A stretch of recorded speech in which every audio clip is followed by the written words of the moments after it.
La variole du singe, c'est une zoonose, c'est-à-dire c'est une maladie transmise à l'homme à partir d'un animal, notamment le singe. Voilà pourquoi on appelle le monkeypox. Le monkeypox, vous voyez, c'est une maladie, elle n'est pas nouvelle. Classiquement, elle a été décrite pour la première fois en 1958 dans un laboratoire danois.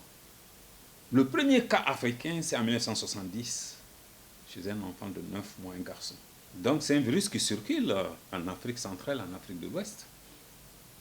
Peur, c'est trop dit, mais informer pour des mesures de prudence. Parce que c'est une maladie qui est classiquement bénigne. La mortalité n'est pas supérieure à 10%, selon l'Organisation mondiale de la santé.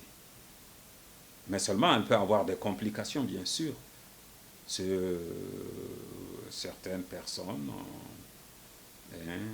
notamment les sujets immunodéprimés au VIH, les femmes enceintes, les enfants, et les formes compliquées le plus souvent, il peut s'agir d'encéphalite, il peut s'agir de pneumonie, il peut s'agir de localisation au niveau de l'œil, etc. Voilà. Les conseils pratiques,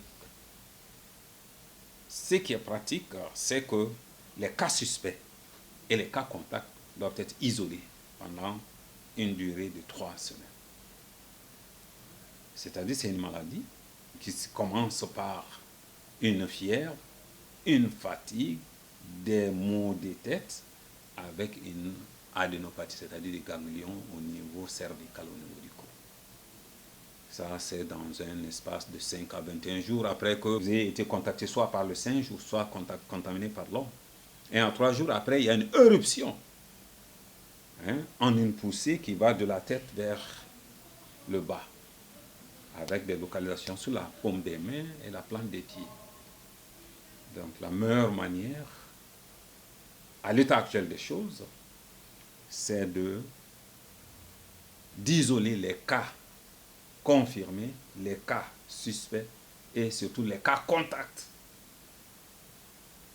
Leur donner, ils doivent porter un masque FPP2 parce que les sécrétions peuvent contaminer, n'est-ce pas?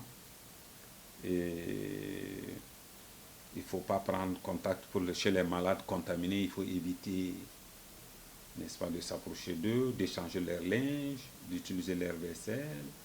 Il peut avoir, comme c'est une maladie de la peau, n'est-ce pas, le contact physique ou avec le matériel des lésions, ou la contamination indirecte, c'est par l'intermédiaire de l'habit, la literie, les vaisselles, la douche, etc.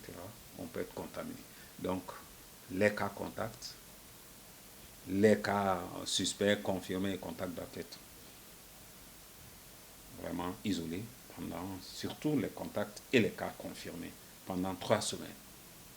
Maintenant, les cas suspects, s'ils ne se confirment pas, bon, tant mieux.